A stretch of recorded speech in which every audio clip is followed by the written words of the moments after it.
¿qué tal? Bienvenidos a Conexiones Entretejiendo Culturas y Saberes. Mi nombre es Verónica Trujillo y me acompaña Edwin Morón. Muchas gracias por estar de nuevo en esta emisión en donde estaremos hablando acerca de las nuevas tecnologías y la educación con el profesor licenciado Héctor Hugo Brígido Romero. Así que quédense con nosotros, comenzamos.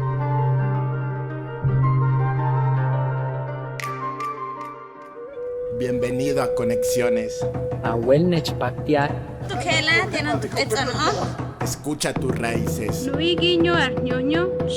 Esto es Conexiones, entretejiendo culturas y saberes.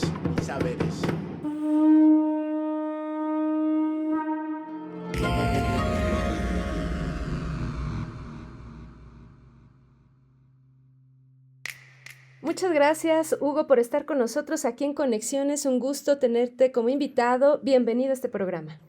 Muchas gracias, maestra. Y profesor Edwin, muchas gracias. Es un gustazo estar otra vez en mi alma mater. Héctor Hugo Brígido Romero es comunicólogo y diseñador gráfico con especialidad en comunicación visual, diseño editorial, web y producción audiovisual por IA. Actualmente trabaja en la Universidad Politécnica de Atlacomulco en el desarrollo de campañas y contenidos para difusión institucional, además de ser docente en la Academia de Diseño Gráfico en la Universidad de Atlacomulco.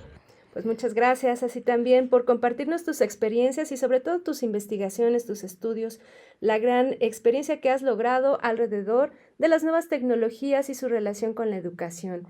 Entonces, Hugo, quisiera que nos platicaras, cuando hablamos de tecnologías o de nuevas tecnologías, ¿qué podemos comprender, qué podemos entender alrededor de esto? Es un tema que no es breve, pero vamos a tratar de simplificarlo. Cuando hablamos de nuevas tecnologías, sobre todo de la información, hablamos de estas herramientas que están compuestas en un primer momento por herramientas que a su vez crean plataformas, que a su vez crean ecosistemas. Todo esto alrededor de este escenario tecnológico en el que la tecnología cada vez se hace un poquito más accesible a medida que se va produciendo en masa. Tiene muchas ventajas, sobre todo para la circulación de la información, pero para la actualización inmediata, ¿no? El único problema es que pues todo está sesgado a partir de la capacidad de conexión de los usuarios finales. Pero en general hablar de nuevas tecnologías es hablar de dinamizar la difusión del contenido, sea por los canales que sea. En el caso de la educación, pues bueno, si bien requiere de infraestructura, no toda está pagada por la institución en cuestión, ¿no?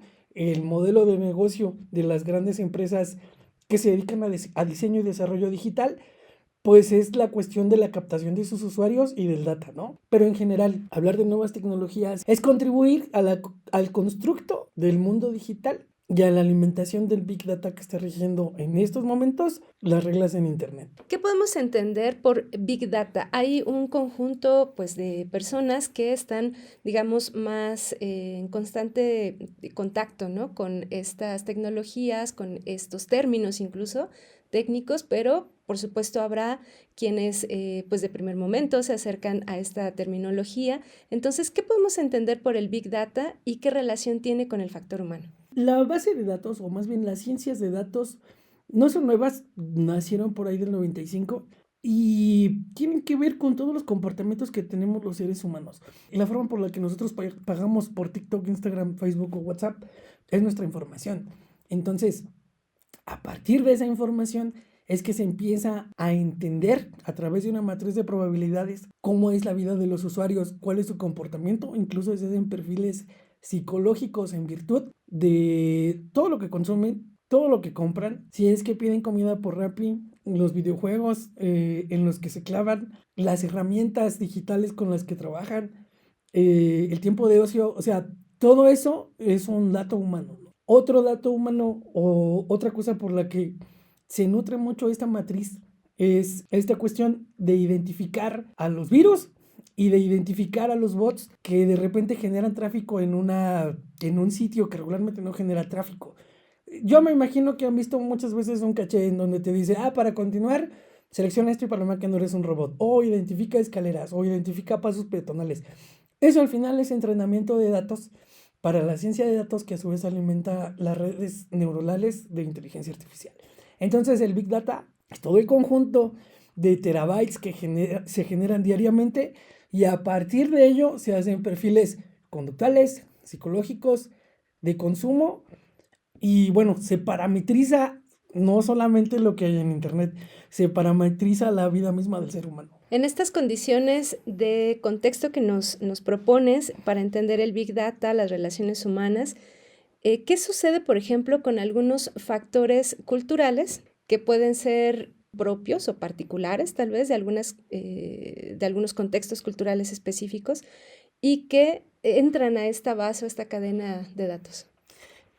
Yo creo que eso es algo muy bueno, o sea, pasan cosas muy constructivas. De primer momento, yo lo puedo ejemplificar con los datos que ya hay arriba de la lengua mazahua, ¿no? Aquí, que no todos han sido, o no se han subido todos desde San Felipe del Progreso o desde el Valle Mazahua.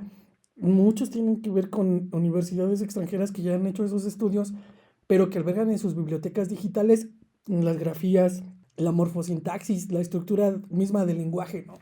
Entonces, a partir de ello, la verdad es que a mí me ha simplificado un montón el trabajo debido a que hay parámetros que nos pide Gobernación.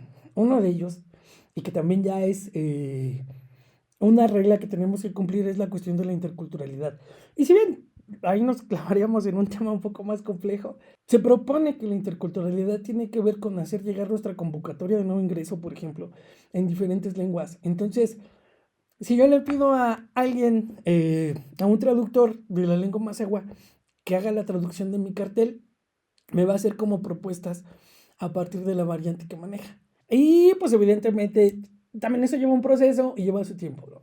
Si yo puedo revisar ChatGPT en el modelo 4.0, ya ha estado como toda esta cuestión, pero además ChatGPT ya es consciente de la particularidad con la que voy a usar y ya no pasa lo que pasaba antes con Google Translate, que descifraba el lenguaje pero no comprendía el lenguaje. En este caso se comprende el lenguaje en virtud de la contextualización y desde la dirección IP desde donde me estoy conectando. Entonces con ChatGPT ya puedo hacer la cuestión de la traducción de toda mi convocatoria, pero además me hace sugerencias de robótica, se va a decir de cierta manera, a partir de tener estos parámetros lingüísticos y referirnos a esto, porque en Mazahua las palabras se construyen de esta manera. Pero esta es la segunda propuesta. Depende del usuario final y depende de tu contexto, cuál es la que vas a utilizar en ese momento, ¿no? Entonces, se me hace que sí sirve para poder guardar la identidad cultural de un contexto determinado sin que se modifique tanto, ¿no? Claro que sí hay modificaciones. Seguramente un traductor especialista lo va a hacer de una forma diferente, pero que ya podamos tener esa aproximación, pues resuelve muchas cosas. Claro, pienso mucho en la inmediatez de la toma de decisiones, de la elaboración de estos productos, ¿no? Que de manera, pues tal vez publicitaria, de diseño, etcétera, hasta educativa, pues nos invita las nuevas tecnologías. Y en ese sentido, bueno, pues las reflexiones críticas en torno a esas decisiones son parte fundamental, pues, del componente humano. Bien, pues muy interesante, Hugo, lo que nos comentas. Vamos a una pequeña pausa y regresamos a este programa. Gias Magi, Ankia Ramadi. Bienvenidos a De Comunidad en Comunidad.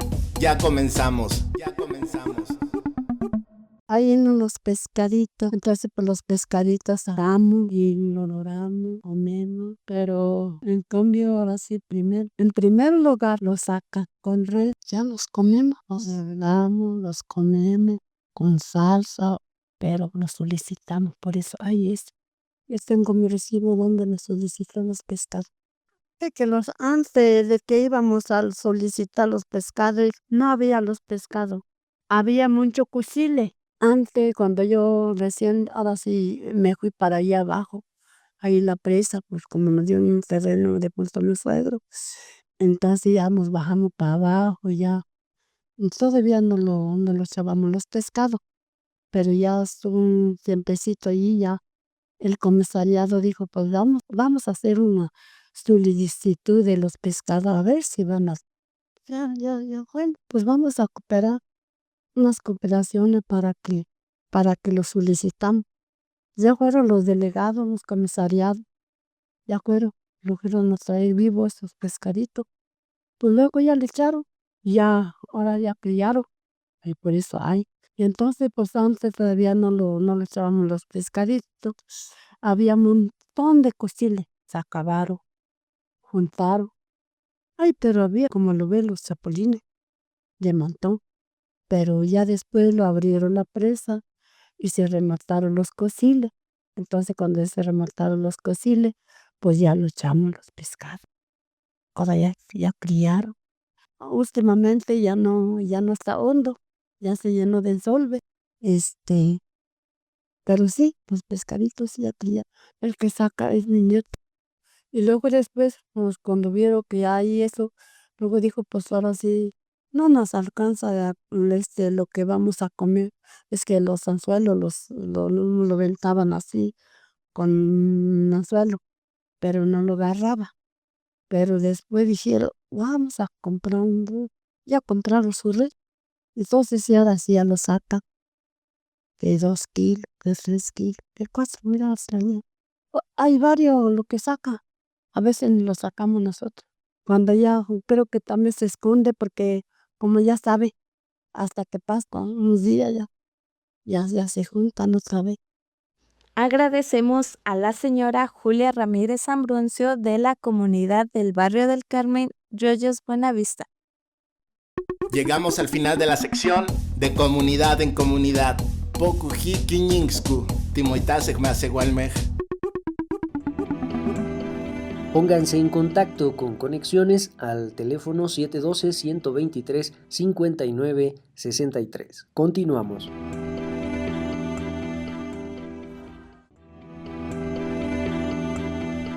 Escríbenos conexiones.ci@uyem.edu.mx. Continuamos.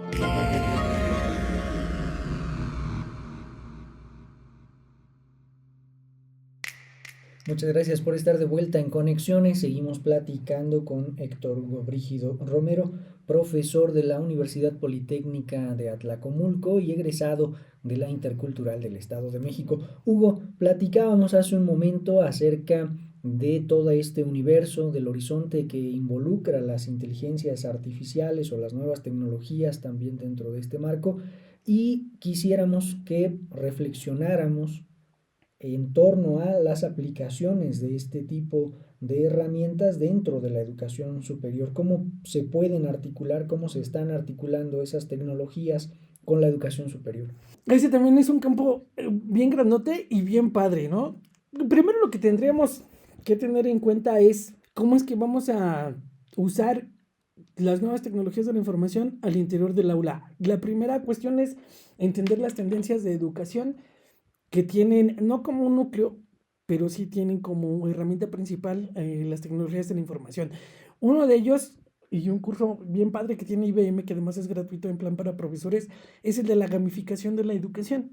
Las generaciones a las que les damos clase ahorita crecieron con los videojuegos ya abajo del brazo, pero crecieron también viendo a sus papás jugando videojuegos. En virtud de ello, la toma de decisiones rápida, pero también el estímulo, esfuerzo, recompensa inmediata, va a permear un montón de las conductas de esta generación. Y en virtud de ello, pues IBM entiende como todos esos datos porque los tiene, y a partir de ello empieza a entrenarnos a partir de la gamificación, ¿no? Entonces, hay un juego bien padre, por ejemplo, que se llama The Bundle Game, en el que para que nosotros podamos tener puntos avanzamos como si fuéramos Pac-Man, pero la única forma de avanzar es que uses el Baser de Illustrator, ¿no? Y si viene una curva, tienes que hacer la curva exactamente como te lo marca el Baser. Entonces, a partir de ello puedes tener como más estatus y desbloquear, por ejemplo, otras herramientas. Entonces, yo creo que primero tendremos que revisar cuáles son las formas en las que vamos a ocupar estas nuevas tecnologías. Un ejemplo es la gamificación, y ya con la gamificación sí poder entender si vamos a usar herramientas de AR, por ejemplo, para exponer, no lo sé, alguna cuestión o algún fenómeno que no tengamos de facto en el salón. Si yo explico cómo está articulado un huracán, por ejemplo, va a ser diferente si lo pongo en ilustraciones o si vemos un video en YouTube, a si lo puedo tener en AR y a través de Instagram puedo ver hasta dónde se extiende, ¿no? Si yo saco un huracán ahorita de Instagram, pues más bien estoy a la mitad, voy a ver cómo se comporta en el norte, en el sur, en el este, en el oeste, pero además voy a poder ver qué tan alto es y qué tan chiquito es el ser humano, por ejemplo, ¿no? Entonces, a partir de la inmersión o de la gamificación, podemos ocupar eso, podemos ocupar realidad aumentada. Hay una noticia muy triste, es que Meta apenas eliminó toda esta base de datos de los objetos AR en donde yo podía meter, si hablo de delfines, podía meter un delfín promedio y tú lo podías revisar de cerca, de lejos, darle la vuelta a ver cómo está constituido. Una cuestión muy padre que trabajamos en la universidad fue hacer una columna vertebral a partir de sus articulaciones y con el tamaño de una persona a la mitad de su vida, ¿no? Y a partir de eso, pues sí, los estudiantes podían ver el modelo rígido que tienen en los esqueletos o el modelo digital y cómo es que uno está articulado con el otro, armarlo y desarmarlo, ¿no? Entonces, es un ejemplo de objetos en realidad aumentada. Puedo incluso hacer mi propia canción con un prompt en Gemini y después meterlo a la herramienta de, no sé, de GarageBand y tener una canción, que es algo que hacen nuestros estudiantes en la Politécnica. Arman su rap de ecuaciones diferenciales para robótica y ya después nada más lo están escuchando en el Spotify, ¿no? Entonces, hay un montón. Yo creo que tendríamos que revisar las tendencias nuevas de educación y después actualizarnos como docentes.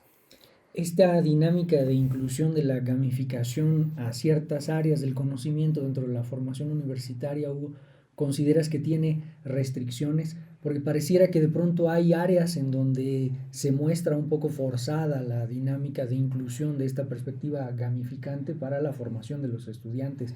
¿Tú piensas que este horizonte de gamificación puede entrar de una manera, no quiero decir natural, pero de una manera simple, de una manera normal a cualquier área de la formación universitaria en nuestro país? No, yo creo que no a cualquiera. Digo, por eso es importante que nosotros identificamos en qué momento se usa y en qué no. Yo creo que no a todas. Yo identificaría dos restricciones inmediatas. Uno, que nosotros como docentes la podamos implementar para que de veras el fenómeno estudiado y descrito se acerque a la realidad, ¿no? Y no se quede hasta la simulación. Y la otra es más bien la naturaleza de la fenomenología. Había no sé si todavía esté abierto ese código, pero Microsoft hace una propuesta de poder en la pandemia descifrar el ADN del COVID. Entonces, crea algunas reglas, unos parámetros en donde tú puedes mover tus cadenas,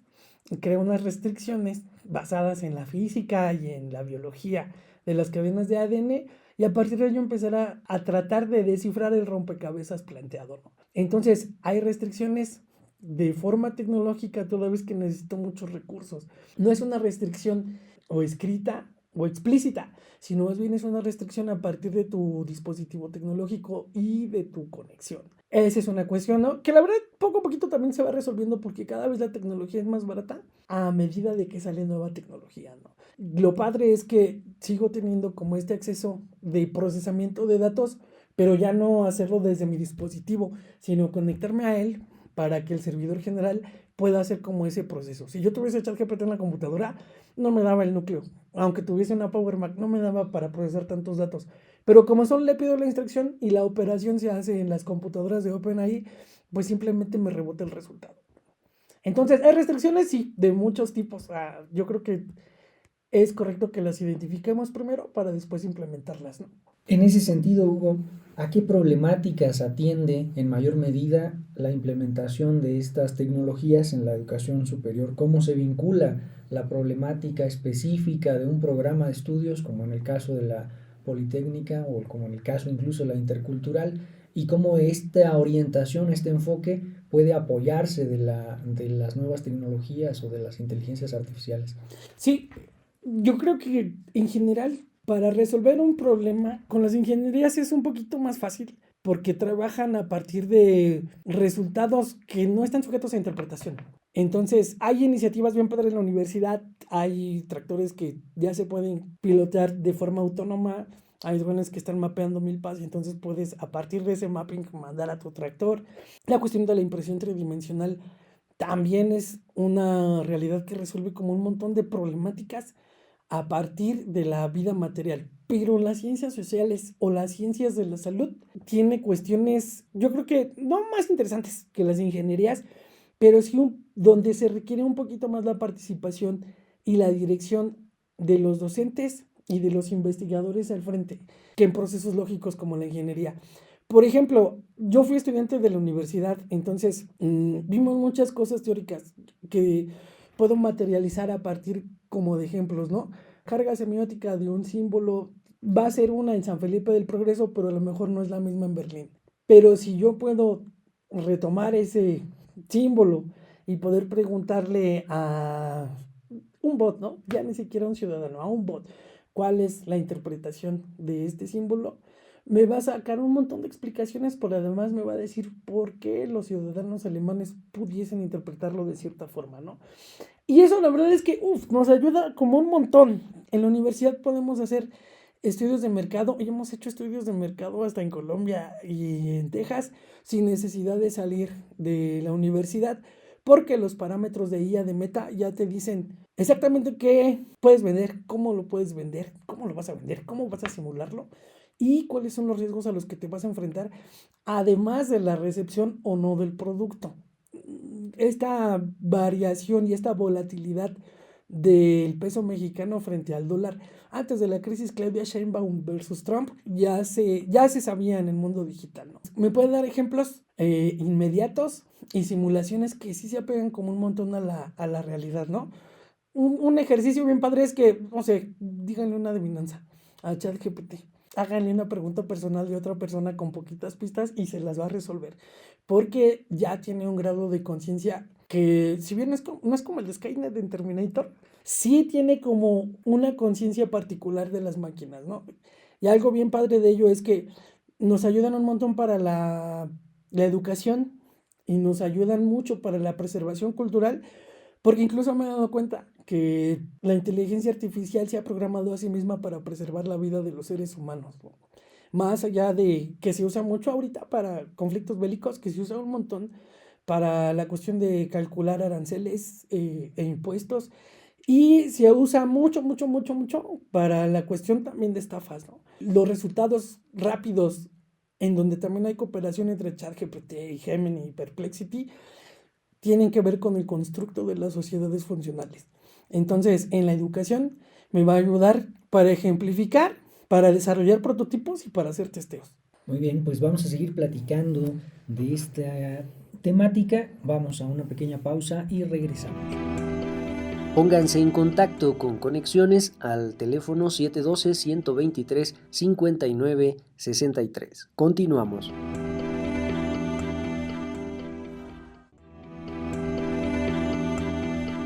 Escríbenos conexiones.ci@uyem.edu.mx.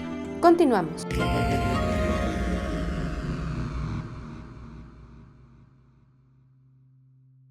Ya estamos de vuelta en Conexiones, muchas gracias por seguir con nosotros y estamos platicando el día de hoy con Héctor Hugo Brígido Romero acerca de las nuevas tecnologías y su relación con la educación.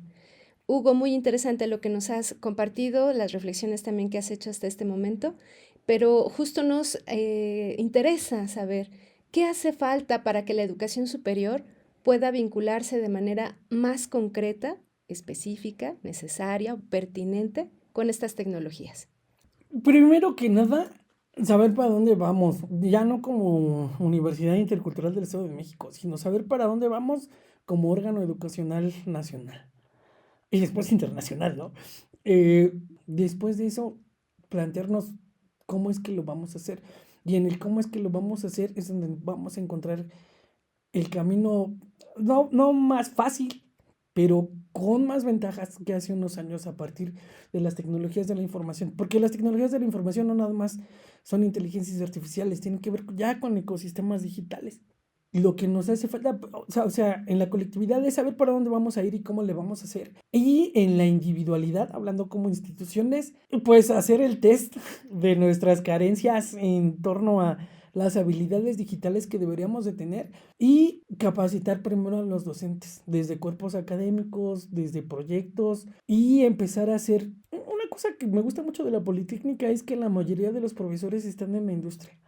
Entonces, Difícilmente hay profesores que hacen la clase en PowerPoint en la noche y luego al otro día ya están dando la clase de la que investigaron, ¿no? Sino que más bien te enseñan a resolver el problema. Justo hoy tuvimos el panel con los empresarios del norte del estado y decían eso de los egresados que ya están trabajando con ellos.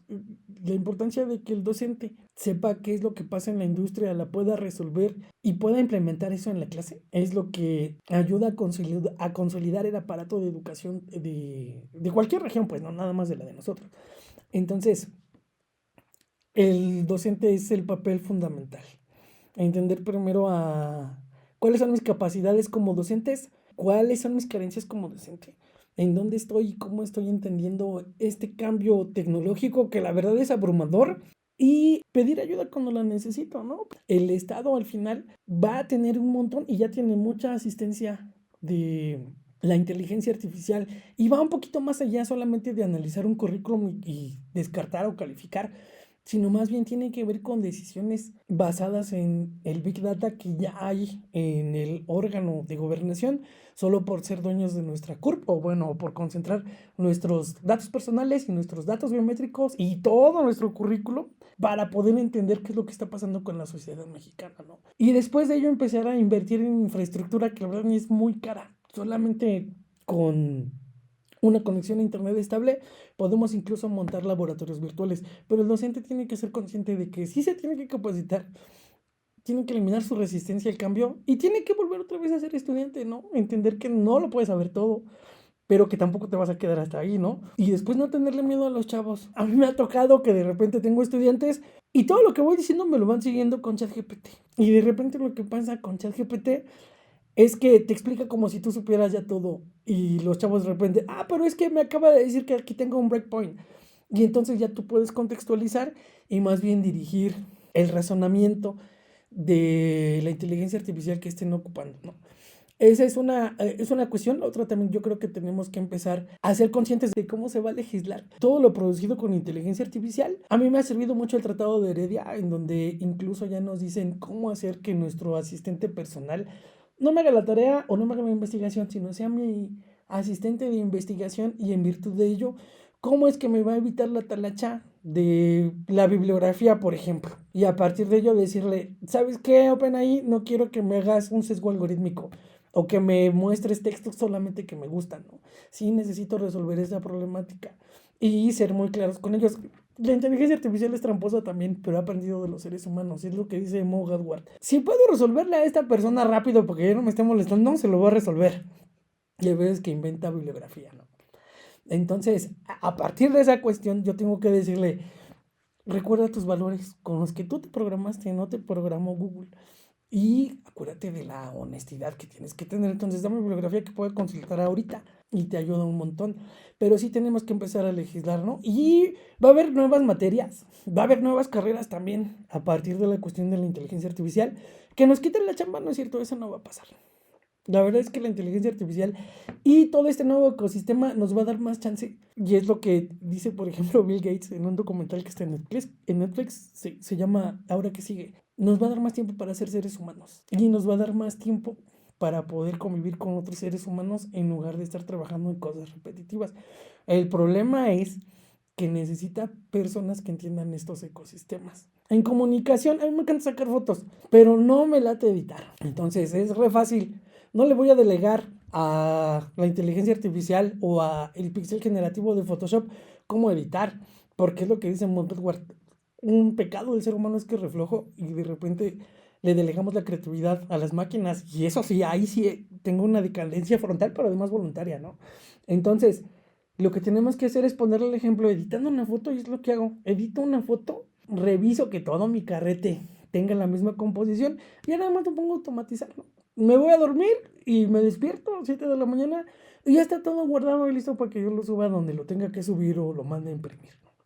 Entonces, ya tengo más tiempo para hacer cuestiones que me gustan o duplicar mi productividad y a lo mejor ni siquiera eso, ¿no? Como dice el Byung-Chul Han, no es que tenga que estar produciendo siempre. Voy a tener chance para hacer las cosas humanas en lugar de hacer talacha, ¿no? Y entonces esa es la diferencia entre un técnico y un profesional en esta pues era digital. Una cosa que has repetido y que me interesa mucho también crear cierta dimensión de explicación en torno a ello, ha sido esta idea del ecosistema, ¿no? Digital, ecosistema digital. Y me llama la atención porque justo nos hace o nos plantea un panorama de conexión con algo vivo, pero en este sentido, al tener el apellido digital, pues la dimensión, digamos, con lo tangible, con lo vivo, con el ecosistema, ¿no? Con la idea del ecosistema que existía hace un par de décadas, parece que queda un poco lejano. Y en ese sentido, me gustaría llevar a esta reflexión, saber qué piensas, Hugo, en relación a este espacio abarcativo del ecosistema, pero a dimensiones que sabemos que no va a llegar. Es decir, dentro del planteamiento que tiene, por ejemplo, Lotman del núcleo y la periferia, siempre hay espacios de resistencia, de subversión, o pues que se muestran también contrarios, ¿no? A estas lógicas del núcleo. Entonces, ¿qué sucede con esos espacios de resistencia frente a estas ideas del ecosistema digital que parece que abonan a una lógica implementada? Lo primero que tendremos que entender es que el ecosistema es el mecanismo por el que transita el usuario y transitan algunas herramientas de su camino. Entonces, un ecosistema como Meta, por ejemplo, que se constituye de Facebook, bueno, no se constituye, ¿no? Sino se componen por Facebook, por Instagram, por WhatsApp, todo lo que hay en MetaQuest y la realidad aumentada que hicieron a partir de su algoritmo, pero además su academia de marketing y después su academia de programación, y ya tienen ahora un diplomado también de inteligencia artificial para publicidad. Todo eso es el campo en donde el usuario puede transitar para lograr como un fin, ¿no? En virtud de ello, claro que en los campos, en los ecosistemas digitales, difícilmente en la estructura va a haber como una resistencia, pero sí en los fines. Al final, la inteligencia artificial va a ser un ente general y se va a unir Perplexity con ChatGPT, con Gemini, con Meta, con Llama, con todas las que hay. Va a ser un solo ente, un poquito como estas películas de Blade Runner. Vamos a tener su presencia desde los autos autónomos, que en Santa Fe ya hay, hasta en mandar un mensaje nada más a mi mamá. Va a permear mucho la vida del ser humano, va a ser en los usuarios, como dice Lotman, la cuestión de la resistencia.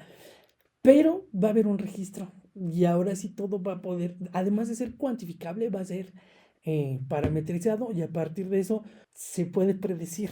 Pues la inteligencia artificial también está siendo usada para ataques y cibercrímenes.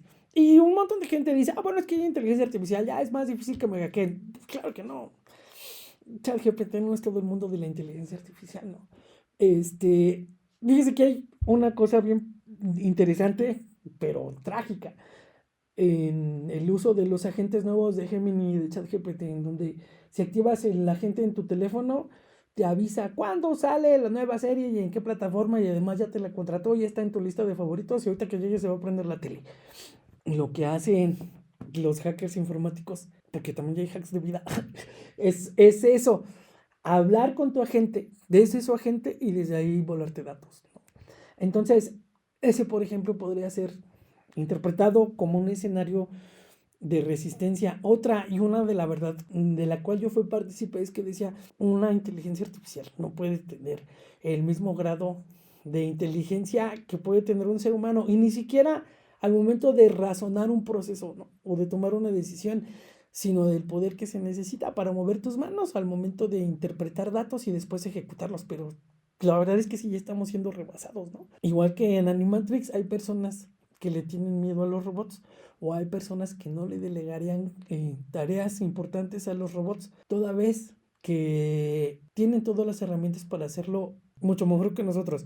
Un ejemplo muy interesante es el de Siemens y su división de medicina, este modelo nuevo de predicción del cáncer de Siemens. Entonces, el doctor más preparado, con todos los estudios que pueda haber para tratar el cáncer, para incluso prevenirlo y evaluar como estos factores, no va a poder igualar al robot de Siemens, porque mientras él puede ver al ser humano y analizar, no lo sé, la radiografía de un pulmón y revisar cómo se está comportando, el robot de Siemens lo analiza, pero desde los datos de captura, es decir, ni siquiera lo ve con la óptica de un ser humano, lo analiza a partir de los ceros y los unos por los que están compuestos los bytes que componen los píxeles que componen esa radiografía. Y en el experimento de Siemens, el robot le atinó a 10 casos de 10 casos. Y el grupo de médicos de Siemens le atinó a 6. ¿No? Entonces, tiene un poder impresionante la inteligencia artificial y las tecnologías de la información van a enfrentar, y es lo que dice Mo Godward, va a haber 3 escenarios inevitables. La inteligencia artificial va a llegar, va a haber conflicto, pero después ya va a haber una convivencia. Entonces, sí la va a haber, pero al final va a ser como Internet, ya se nos hace normal y nos ayuda un montón el que esté ahí, ¿no? El problema con esta cuestión de la resistencia después va a ser inverso también, porque justamente Bill Gates dice eso, que después mis papás que tienen a sus borregos, por ejemplo, ya no van a tener necesidad de repente de tenerlos en un corral, porque viene un coyote y se los come, ¿no? Cuando el coyote pueda otra vez tener su fuente de alimento, porque va y se come los borregos no porque quiera fregarle 2,000 pesos a mi mamá, ¿no? Sino más bien lo hace a partir de su instinto de supervivencia, pero además también de su derecho a la vida. Cuando pase eso y nosotros abandonemos la idea de la acumulación, vamos a poder dejar tanto que la inteligencia artificial haga su chamba, que es que no notemos que está ahí, y vamos a tener tiempo de ser más humanos. Pero si yo le planteo eso a mi mamá ahorita, me va a decir que estoy loco, ¿no? Pues bueno, es muy interesante, ¿no? Pensar a dónde nos va a llevar, si nos va a llegar paquetería con drones, si la inteligencia artificial se va a resistir a sí misma también, y me va a decir, para preservar la vida humana necesito eliminar ciertos poderes políticos, es donde va a estar el conflicto, ¿no? Entonces viene una era bien interesante, y yo me siento afortunado de que tenga un sentido de humanidad más denso, la inteligencia artificial, que muchos de nosotros. Bien, pues muchas gracias, Hugo, por compartirnos estas ideas, por supuesto también ponernos en la mira algunos retos importantes y sobre todo plantear esta reflexión que ha sido constante, pienso, a lo largo de la historia de la humanidad. La reflexión crítica, la toma de conciencia, también no solo como sujeto, como individuo, por supuesto, sino nada más y nada menos que desde el sentido comunitario, desde el sentido social y por supuesto desde el sentido humanitario. Pues muchas gracias, Hugo, por estar en Conexiones y esperamos tenerte como invitado nuevamente.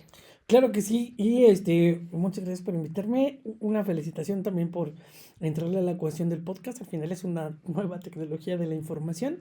Y pues yo creo que es una cosa creativa muy propositiva y que nos ayuda un montón. Yo puedo estar siguiendo lo que hace mi escuela y mi licenciatura sin necesidad de tener que venir, ¿no? Muchas gracias. Gracias.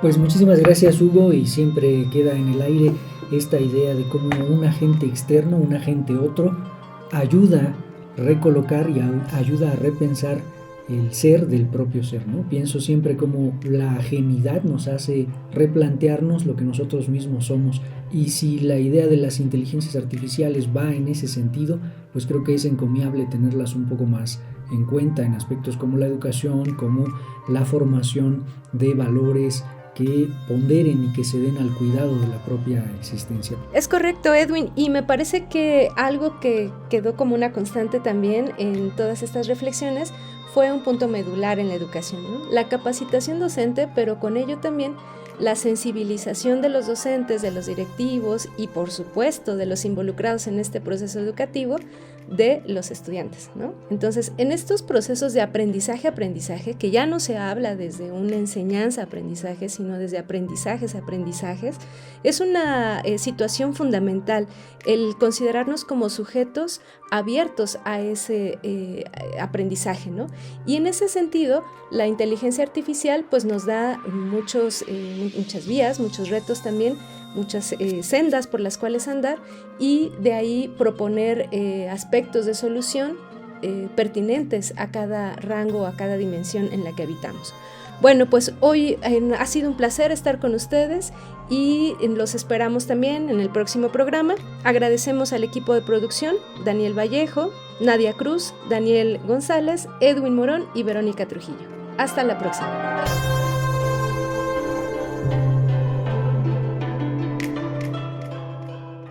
Awel nechpaktia.